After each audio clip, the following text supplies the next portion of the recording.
اما بعد فاعوذ باللہ من الشیطان الرجیم بسم اللہ الرحمن الرحیم اومن کان میتا فاحییناہ وجعلنا لہ نورا یمشی بہ فی الناس کمن مثلہ فی الظلمات لیس بخارج منہا کذالک زین للکافرین ما کانوا یعملون وَكَذَلِكَ جَعَلْنَا فِي كُلِّ قَرْيَةٍ أَكَابِرَ مُجْرِمِيهَا لِيَمْكُرُوا فِيهَا وَمَا يَمْكُرُونَ إِلَّا بِأَنفُسِهِمْ وَمَا يَشْعُرُونَ وَإِذَا جَاءَتْهُمْ آيَةٌ قَالُوا لَن نُّؤْمِنَ حَتَّى نُؤْتَ مِثْلَ مَا أُوتِيَ رُسُلُ اللَّهِ اللَّهُ أَعْلَمُ حَيْثُ يَجْعَلُ رِسَالَتَهُ سَيُصِيبُ الَّذِينَ أَجْرَمُوا صَغَارٌ عِندَ اللَّهِ وَعَذَابٌ شَدِيدٌ بِمَا كَانُوا يَمْكُرُونَ فَمَن يُرِدِ اللَّهُ أَن يَهْدِيَهُ يَشْرَحْ صَدْرَهُ لِلْإِسْلَامِ وَمَن يُرِدْ أَن يُضِلَّهُ يَجْعَلْ صَدْرَهُ ضَيِّقًا حَرَجًا كَأَنَّمَا يَصَّعَّدُ فِي السَّمَاءِ كَذَلِكَ يَجْعَلُ اللَّهُ الرِّجْسَ عَلَى الَّذِينَ لَا يُؤْمِنُونَ صدق اللہ العظیم رب اشرح لی صدری ویسر لی امری واحلل عقدۃ من لسانی یفقہوا قولی آمین یا رب العالمین۔ یہ سورہ انعام کی آیات 122 تا 125 ہیں جو اس وقت میں نے آپ کے سامنے تلاوت کی ہیں۔ ان کا ترجمہ ہے: بھلا وہ شخص کہ جو مردہ ہو اور ہم نے اسے زندہ کر دیا ہو اور اس کے لیے ایک روشنی مقرر کر دی کہ جس کے ذریعے سے وہ چلتا ہے لوگوں کے درمیان، وہ برابر ہو سکتا ہے اس کی مثال اس کے کہ جو اندھیروں میں ہو جن میں سے کہ وہ نکل نہ سکتا ہو۔ یوں اللہ تعالیٰ مزین کر دیتا ہے کافروں کے لیے جو کچھ کہ وہ کرتے ہیں، اور اسی طرح ہم نے ہر بستی میں اس کے بڑے اس کے مجرم لوگ بنا دیے تاکہ وہ اس بستی میں خوب مکر و فریب کا بازار گرم کریں، اور وہ نہیں مکر کر رہے مگر اپنی ہی اوپر، لیکن اس کا انہیں شعور نہیں ہے۔ اور ایسے لوگوں کے سامنے جب ہماری کوئی آیت کوئی نشانی آتی ہے تو انہوں نے کہا ہم ہرگز ایمان نہیں لائیں گے جب تک ہم کو ویسا ہی نہ ملے جیسے کہ اللہ کے رسولوں کو ملا۔ اللہ کو خوب پتہ ہے کہ اس نے اپنے پیغامات کس کے پاس بھیجنے ہیں۔ عنقریب جو لوگ مجرم ہیں انہیں پہنچے گا اللہ کی طرف سے عذاب، ذلیل کرنے والا عذاب، اور شدید عذاب ان کے اس مکر و فریب کے نتیجے میں۔ تو جس کسی کے بارے میں اللہ ارادہ کرتا ہے کہ اسے ہدایت دے تو اس کے سینے کو کھول دیتا ہے اسلام کے لیے، اور جس کے بارے میں اللہ ارادہ کرتا ہے کہ اسے گمراہ کرے تو اس کے سینے کو تنگ کر دیتا ہے جیسے کہ وہ آسمان کی چڑھائی چڑھ رہا ہو۔ یوں اللہ تعالیٰ گندگی ڈال دیتا ہے ان لوگوں پر جو ایمان لے آتے ہیں۔ یہ جو ترجمہ بھی آپ نے سن لیا، آیات کی تلاوت بھی آپ نے سن لی، اس میں جو مضمون سامنے آ رہا ہے وہ اصل میں جو بنیادی بات اس میں آئی ہے کہ جب ہم کسی بستی کے مجرم لوگوں کو اس بستی کا امام بنا دیتے ہیں، مجرم لوگوں کو اس بستی کا رہنما بنا دیتے ہیں، مجرم لوگوں کو لیڈر بنا دیتے ہیں، تو یہ کسی شے کی علامت ہوتی ہے۔ بنیادی بات یہاں سمجھنے کی ہے۔ اور یہاں پہ ایک اور بات بھی آئی ہے کہ ایک شخص وہ ہے کہ جس کو ہم نے ایک روشنی دے دی ہے، جس روشنی کی مدد سے وہ لوگوں کے درمیان چلتا ہے، اپنا راستہ دیکھ کے چلتا ہے۔ اب دونوں باتوں کو جوڑیں، کیا مطلب؟ جو مجرم لوگ ہیں ان کے پاس راستے کی کلیئرٹی نہیں ہے، کوئی ویژن نہیں ہے ان کے پاس، وہ اپنے جبلتوں کے قیدی ہیں، آپ سمجھ سکتے ہیں، ان کی ارجز ہیں، انسٹنکٹس ہیں جو انہیں موٹیویٹ کرتی ہیں، موٹیویشن دیتی ہیں، متحرک کرتی ہیں، اور اندھے بہرے ہو کے اپنے ان لالچوں کے پیچھے، اپنی ان طمعوں کے پیچھے، اپنی خواہشات کے پیچھے چل پڑتے ہیں۔ یہ مجرم لوگ بنتے ہیں۔ ایک وہ شخص ہے جو اپنی خواہشات کی پیروی نہیں کرتا، بلکہ جس کو وہ سمجھتا ہے کہ یہ حق بات ہے، سچ بات ہے، بامقصد بات ہے، پرپوزفل بات ہے، وہ اس کے پیچھے جاتا ہے۔ یہ وہ نور ہے۔ اب اس نور کا جو سورس ہے وہ اللہ کی کتاب ہے، اللہ کے پیغامات ہیں، وہ اللہ، یہ نور، اللہ نور السماوات، وہ ایمان نور ہے جو اللہ پر لائے، اللہ کی کتاب نور ہے، والذی انزلنا معہ، جو نور، والنور الذی انزلنا معہ، وہ نور کے جو ہم نے نبی کے ساتھ اتارا، وہ کتاب نور ہے، وہ ہدایت نور ہے جس کا آگے ذکر آیا ہے کہ جس کا سینہ ہم کھول دیتے ہیں، جس کو ہدایت کی ہمیں خواہش ہوتی ہے کہ اس کو ہدایت دیں تو اس کا سینہ کھول دیتے ہیں اس نور کی طرف، یعنی اس رہنمائی کی طرف، اس ہدایت کی طرف. وہ اسے آسان معلوم ہوتے ہیں، جیسے اندھیرے میں روشنی اچھی شے معلوم ہوتی ہے اس طرح اسے معلوم ہوتے ہیں. اور جس کو جو اپنی خواہشات کا بندہ ہوگا، ظاہر ہے وہ اندھیاروں کے مسافر ہیں، اسے روشنی ویسے ہی برے لگے گی جیسے کوئی بیمار آدمی ہو نا، کسی آنکھوں میں تکلیف ہو جائے تو اسے دھوپ تکلیف دیتی ہے، اسے روشنی تکلیف دیتی ہے، تو اسے یہ ہدایت اس طرح تکلیف دے گی. یہ ایک سیناریو ہے جو ہمارے سامنے رکھ دیا گیا، دو مختلف قسم کے اشخاص کا معاملہ رکھ دیا گیا. لیکن اس کو جوڑ دیا گیا ایک اور بات کے ساتھ کہ قوموں کی جو مستقبل ہے یا عروج و زوال ہے، یا قوموں کا جو بگاڑ اور بناؤ ہے، یا یہ کہ قوموں کا جو مستقبل ہے، اس کا انحصار اس بات پر ہے کہ ان کے رہنما کس قسم کے لوگ ہیں. آپ اس بات پر غور فرمائیے. اگر تو وہ لوگ ہیں کہ جو نور کی پیروی کرنے والے لوگ ہیں، تو پھر تو یہ حالات جتنے بھی برے ہوں، یقین رکھنا چاہیے کہ یہ کشتی منزل مراد پر پہنچے گی. اور اگر ان کے رہنما ایسے لوگ ہوں کہ جو اپنی خواہشات کے پیروکار ہوں، تو پھر حالات کتنے ہی سازگار کیوں نہ ہوں، گھن کیوں نہ برس رہا ہو، ڈرتے رہنا چاہیے کہ کل مستقبل امید افزا نہیں ہے. یہ ایک بات ہے جو ان آیات سے نکھر کر ہمارے سامنے آ جاتی ہے. اب میں چاہتا ہوں کہ اسی بات کو قرآن میں، یہ بات میں نے جو آج ساری کرنی ہے نا، وہ آپ کے سامنے رکھ دی ہے. اس سے زیادہ مجھے اور کوئی بات نہیں کرنی. لیکن اس بات کو مؤکد کرنے کے لیے مزید، یعنی جسے کہتے ہیں یقین گہرا کرنے کے لیے، مجھے کچھ اس پر مزید دلائل دینے ہیں. بس اب اتنا کام باقی رہ گیا. سورہ بنی اسرائیل میں ذکر آیا ہے کہ جب ہم کسی بستی کی ہلاکت کا فیصلہ کرتے ہیں تو کیا کرتے ہیں؟ وَإِذَا أَرَدْنَا نُهْلِكَ قَرْيَةً، جب ہم ارادہ کرتے ہیں کسی بستی کو ہلاک کرنے کا، أَمَرْنَا مُتْرَفِيهَا، تو ہم اس کے جو خوشحال لوگ ہیں، آسودہ حال لوگ ہیں، ظاہر ہے جو خوشحال لوگ ہیں وہی لیڈرشپ پر ہوتے ہیں نا، وہی انہی کا لیڈنگ رول ہوتا ہے، وہی اس معاشرے کی جو ہے نا وہ رولنگ ایلیٹ ہوتے ہیں، وہی رول کر رہے ہو، رولنگ ایلیٹ وہ ہوتے ہیں. اچھا، اسی کے ساتھ یہ بات بھی کہ ویسے بھی ان کو لوگ فالو کر رہے ہوتے ہیں، کیونکہ بھئی یہ سیانے لوگ ہیں، انہوں نے معاشرے میں آگے آگے چل رہے ہیں، تو وہ ٹرینڈ سیٹر ہوتے ہیں. تو ہم معاشرے کے آسودہ حال لوگوں کو، خوشحال لوگوں کو کھلی چھٹی دے دیتے ہیں. یہ کھلی چھٹی کیا ہے؟ امرنا کو میں نے یہاں کھلی چھٹی ترجمہ کیا ہے. اللہ تعالیٰ کسی کو برائی کا حکم تو نہیں دیتا کہ تم الٹے کام کرو، برائی کی چھٹی دیتا ہے. ایک آدمی برا کام کرنا چاہتا ہے، پکڑتا نہیں ہے. اچھا، اس چھٹی کو سمجھنے کے لیے اب مجھے پھر سورہ انعام کی طرف واپس آنا پڑے گا. 3-4 آیتیں آپ کے سامنے عرض کروں گا، پھر وہ بات، یہ چھٹی والی بات سمجھ میں آ جائے گی. وہاں پہ فرمایا کہ اے نبی، ہم نے آپ سے پہلے کوئی رسول نبی نہیں بھیجا. وما ارسلنا من قبلک من قریۃ، ہم نے کسی بستی میں آپ سے پہلے کسی نبی کو نہیں بھیجا، لیکن یہ کہ اخذناہم بالباساء والضراء لعلہم یتضرعون، لوگوں کو ہم نے پکڑا، سختی میں بھی پکڑا، ان کو جو ہے نا تکلیفیں بھی دیں.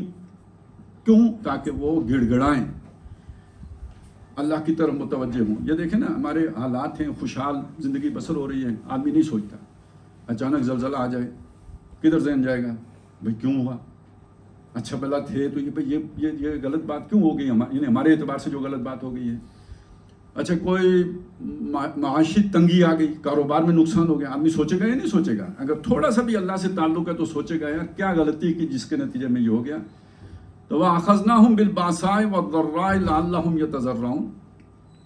اگلی بات قرآن نے کی، فَلَوْلَا إِذْ جَاءَهُمْ بَأْسُنَا تَضَرَّعُوا، پھر ایسا کیوں نہیں ہوا کہ جب ان پر ہماری تکلیف آئی تو وہ گڑ گڑاتے.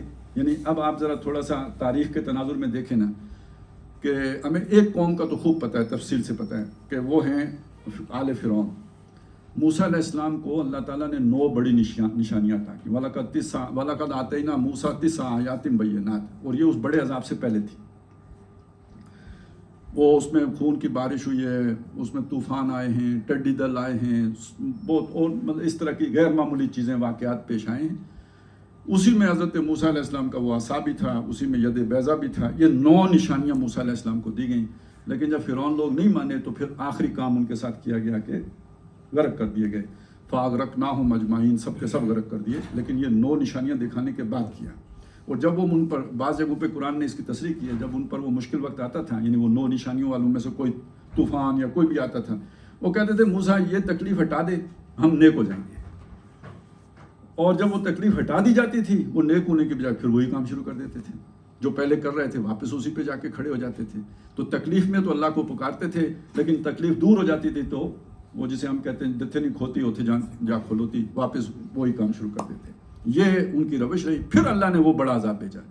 اس کو سورہ الف لام میم سجدہ میں بیان کیا کہ وَلَنُذِيقَنَّهُم مِّنَ الْعَذَابِ الْأَدْنَىٰ دُونَ الْعَذَابِ الْأَكْبَرِ لَعَلَّهُمْ يَرْجِعُونَ. بڑے عذاب سے پہلے چھوٹے چھوٹے عذابوں کے مزے چکھائیں گے شاید کہ لوٹ آئیں.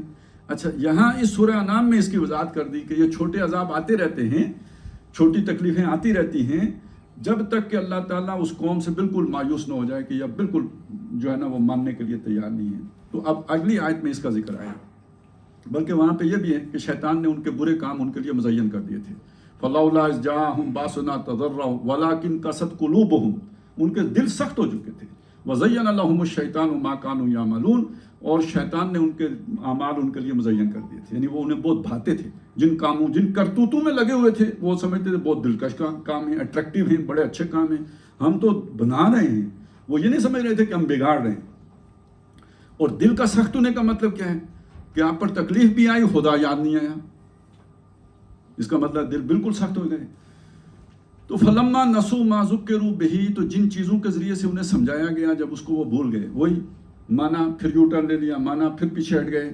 تو جب وہ بھول گئے اس کو، فلما نسوا ما ذکروا بہ فتحنا علیہم ابواب کل شیء.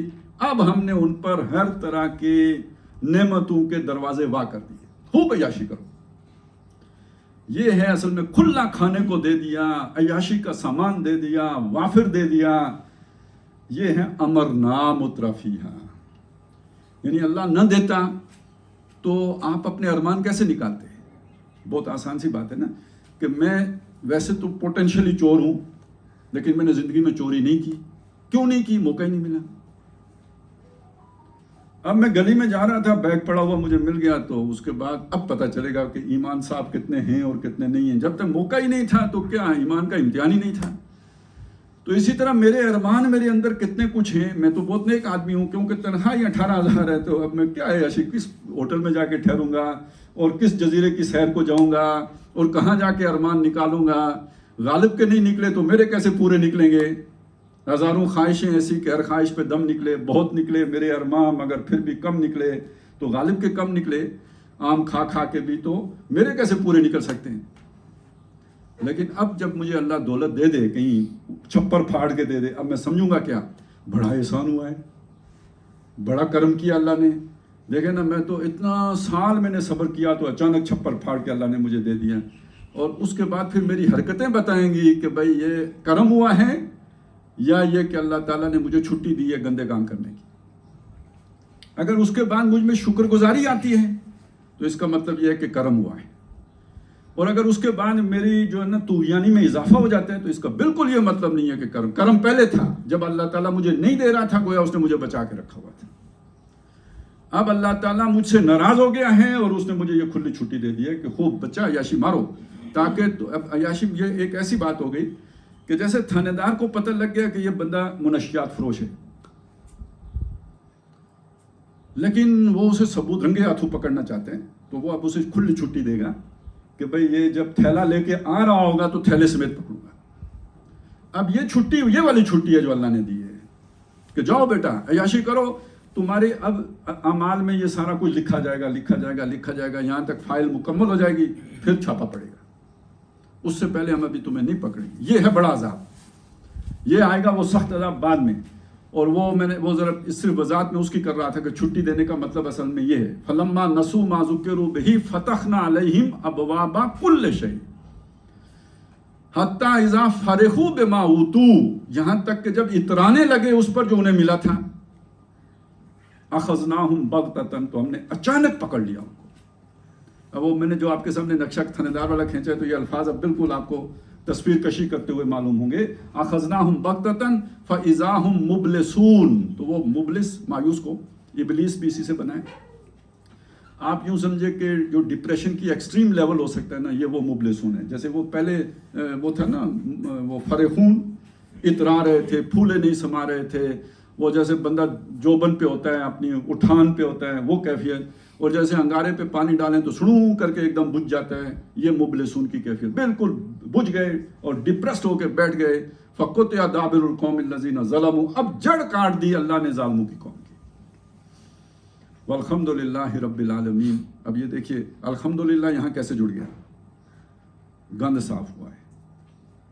یہ نو انسانی کا گند تھا، یہ کینسر تھا، یہ وہ ٹیومر تھا جو ریموو ہو گیا ہے. تو الحمدللہ رب العالمین، والحمدللہ رب العالمین.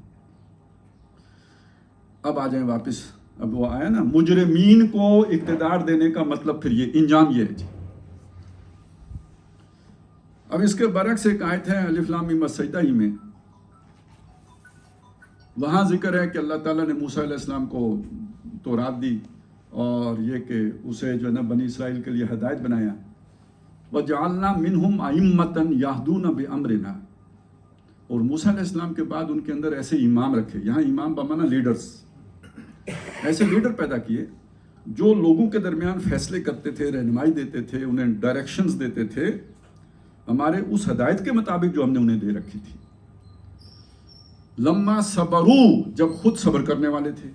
اب یہ صبرو کا یہاں مطلب کیا ہوا، خواہشات تو ان کے اندر بھی تھیں، ارمان تو وہ بھی اپنے پورے کرنا چاہتے تھے، جو لیڈری ملی تھی اس کے نتیجے میں وہ اپنے ارمان نکال بھی سکتے تھے، لیکن انہوں نے اپنے اوپر کنٹرول رکھا. یہ صبر ہے یہاں پہ. انہیں پلاٹ نہیں بنائے، انہوں نے دبئی میں جو ہے نا وہ جا کے تو زمینیں نہیں خریدیں، اور جو ابھی دبئی لیکس میں ہمارے پاس آئی ہیں، تو یہ دھندے انہوں نے نہیں کیے. وہ کنات کی، تھوڑے پہ گزارا کیا، لیکن وہ ڈائریکشن نہیں لوز کی جو ہم نے انہیں دے رکھی تھی. لما صبروا وکانوا بآیاتنا یوقنون، یہ لوگ تھے جو ہماری آیات پر حقیقی معنوں میں یقین رکھتے تھے. اب آپ کے سامنے دو طرح کی لیڈرشپ آ گئی ہے. ایک لیڈرشپ وہ ہے کہ جو قناعت پسند ہے، جو سادگی کو پسند کرتی ہے، جو اپنے ارمان نکالنے کے چکر میں نہیں پڑی ہوتی، بلکہ یہ کہ تھوڑے سے تھوڑے پہ گزارا کرتی ہے اور لوگوں کی رہنمائی کرتی ہے اللہ کی دی ہوئی رہنمائی کے تابع رہتے ہوئے، نہ کہ خواہشات کے پیروکار بن کر. ایک لیڈرشپ کا یہ اس طرح کی ہے. ایک لیڈرشپ وہ دوسری طرح کی ہے جو اپنے ارمان نکالتے ہیں، جو اقتدار لیتے ہی اس لیے کہ ذرا پھونپھا ہو، ذرا شوشا بنے، ذرا پروٹوکول ہو، کوئی ہمارا کوئی استحقاق ہے جو کہیں مجروح نہ ہو جائے وغیرہ وغیرہ. وہی جو پھولے نہیں سمانے والی کیفیت ہوتی ہے. آپ دیکھتے ہیں نا، جو ایک بندہ جسے 6-7 سال نکال دیں اقتدار سے تو مریل سی صورت اس کی بن جاتی ہے، اور اس کے بعد اچانک جب اسے کہیں واپس اقتدار کی بھنک پڑتی ہے تو گلوئنگ فیس ایک دم معلوم ہوتا ہے. یہ دیکھیں، یہ آیتیں آپ پڑھیں، اذا فرحوا اور وہ مبلسون، یہ ہمیں نظر آتے ہیں، آنکھوں کے سامنے دکھتا ہے جب ہو رہا ہوتا ہے. تو وہ بجھا بجھا چہرہ ایک دم دھمکنے لگتا ہے، چمکنے لگتا ہے. تو یہ جو ایک لیڈرشپ اس طرح کی ہوتی ہے، یہ ہے مجرم لیڈرشپ. اچھا، یہ الفاظ بڑے عجیب ہیں، اور اس کے جو ترجمہ اب میں آپ کے سامنے پھر الفاظ دہرا دیتا ہوں. وَكَذَلِكَ جَعَلْنَا فِي كُلِّ قَرْيَةٍ أَكَابِرَ مُجْرِمِيهَا. اکابر، اکبر، اکابر، بڑوں کو مجرم بنا دینا. اس کا مطلب کیا ہوگا؟ یعنی وہ پہلے بڑے تھے پھر مجرم ہو گئے. اس کا ایک دوسرا معنی دوسری طرح بھی ترجمہ ہو سکتا ہے، معاشرے کے اندر سے چن کر مجرموں کو بڑا بنا دینا. اس بستی کے جو مجرمین تھے ان کو بڑا بنا دیا. یہ معنی بھی ہو سکتا ہے کہ وہ جو چھٹے ہوئے بدماش تھے وہی بڑے بن گئے. اب آپ ایک چیز کو نوٹ کریں، بری تو شاید آپ کو بہت لگے گی، لیکن کیا کروں، لیکن بات تو سمجھنی چاہیے نا. ایک ہمارا جو یہ اس وقت لیڈرشپ کے انتخاب کا طریقہ، الیکشن پروسیس. ایک ایسے آدمی کا تصور کریں جو جھوٹ نہ بولتا ہو، ایسے آدمی کا تصور کریں جو بالکل جو ہے نا کوئی بددیانتی نہ کرتا ہو، کوئی سٹنٹ نہ چھوڑتا ہو، کوئی غلط کام نہ کر، جسے ہم ایک پیور اسلامک کریکٹر کہتے ہیں، اس کریکٹرسٹک کے ساتھ وہ کھڑا ہو. مجھے سچی بات بتائیں، اس کے الیکشن جیتنے کا کوئی امکان ہے؟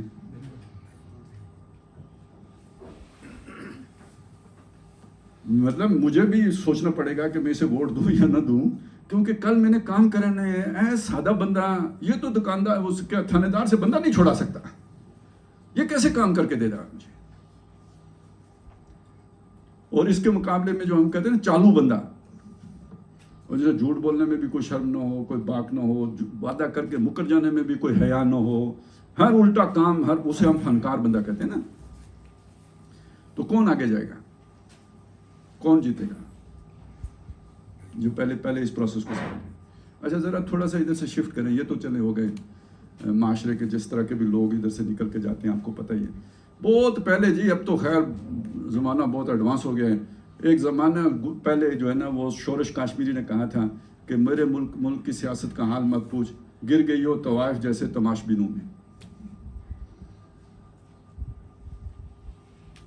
تو یہ تو اس سیاست کے لئے. اب آ جائیں جن لوگوں نے نوکریاں کی ہیں وہ ذرا سوچیں. وہاں کون بندہ جو ہے نا باس کا منظور نظر ہوتا ہے؟ چاپلوس، خوش آمدی، ٹھیک ہے، الٹا سیدھا ہر کام کر کے دینے والا، کوئی حلال حرام نہ دیکھنے والا. یہ اسی کو کہتے ہیں بڑا ایفیشینٹ ہے.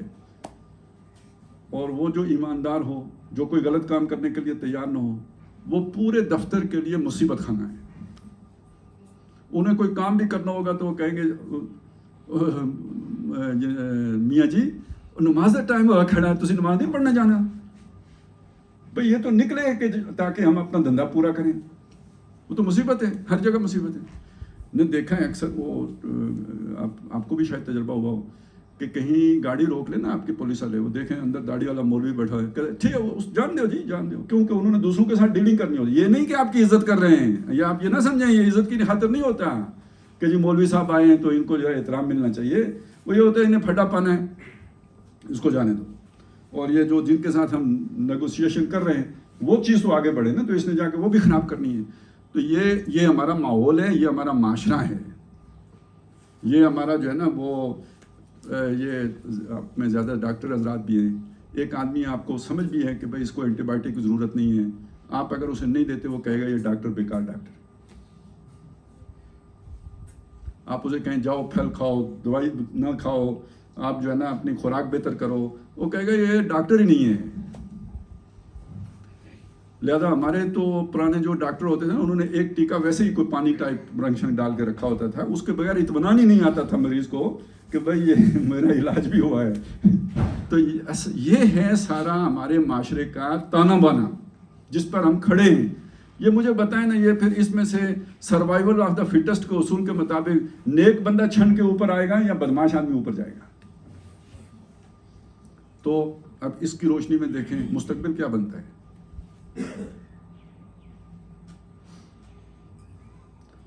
اچھا یہاں تک اگر ہم پہنچ گئے نا، اب پوری امت مسلمہ کو دیکھ لیں. امت مسلمہ غریب تھی، مجبور تھی، مقہور تھی، کچھ بھی تھی، لیکن اللہ اللہ کرتی تھی. لیکن اللہ نے جب سے امت مسلمہ کو تیل کی دولت دی ہے، تیل کی دولت دی ہے اور جناب خوشحالی دی ہے، اس کے بعد اب امت مسلمہ کہتی ہے کہ یہ خانہ کعبہ ادھر کیوں ہے، یہ ہماری عیاشی کی راہ میں رکاوٹ ہے.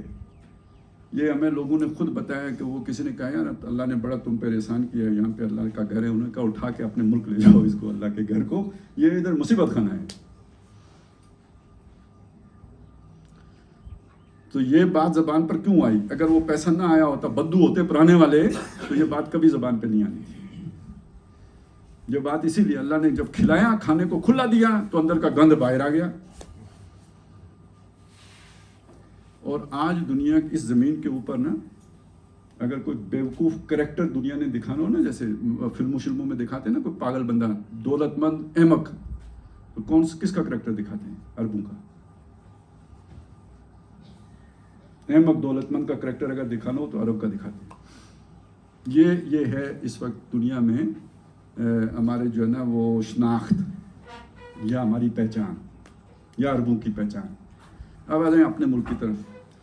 ہمارے چلو باقیوں کو چھوڑے نا، ویسے ہمارے پاس ادارہ تو ایک ہی ہے نا، سب کو پتہ ہے نا، باقی تو بس گزارا ہے. ادارہ ایک ہی ہے. ادارہ جب تک یوں سمجھے وہ تھا، برابری نہیں تھی، یا وہ جسے کہتے ہیں ڈیٹرنس نہیں تھا ادارے کے پاس، تو ہمارا ماٹو کیا ہوتا تھا جی؟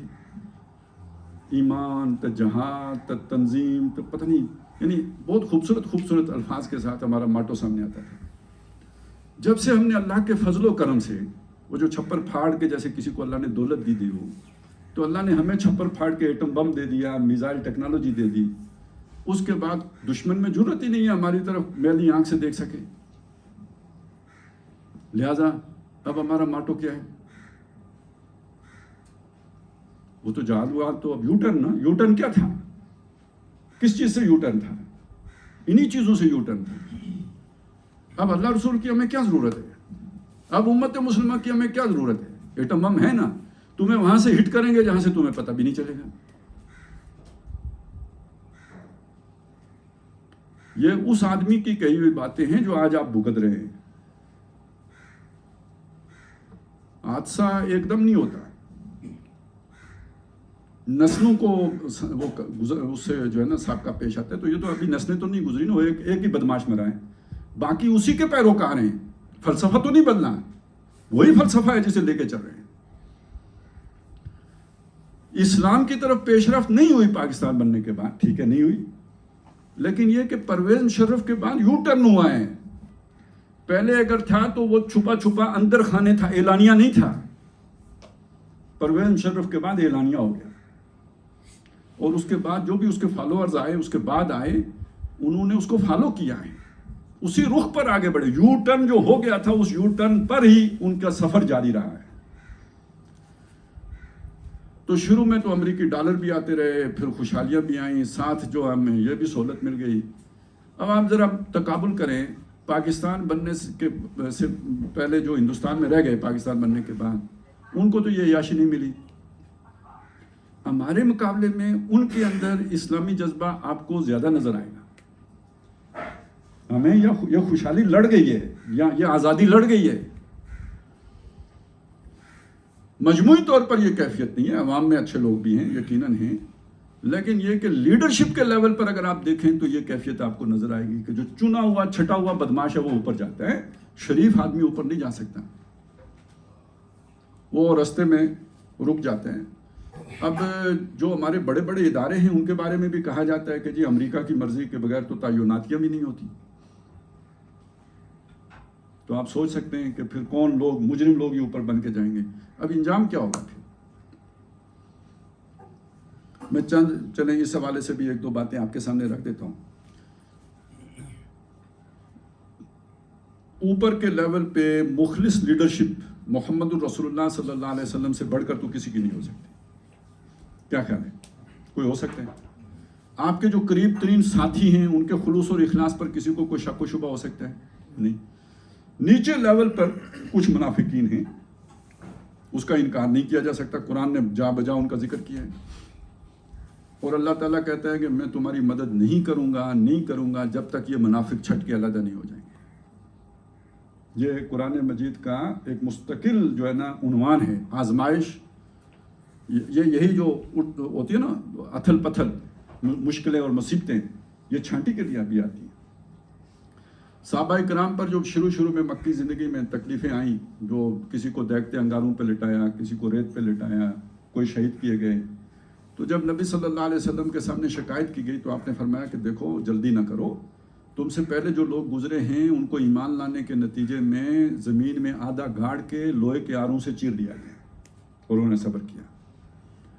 ایسا بھی ہوا کہ ان کو جس ہڈیوں کے اوپر سے گوشت جو ہے وہ لوہے کے کنگنوں سے نوچ لیا گیا, اور انہوں نے صبر کیا. تم جلدی کرو, خدا کی قسم میں تمہارے ہاتھوں میں کیسر و کسرا کے کنگن دیکھ رہا ہوں, یعنی وہ فتح ہوگی, لیکن یہ کہ تم ابھی جلدی نہ کرو, اللہ کی مدد اتنی جلدی نہ مانگو.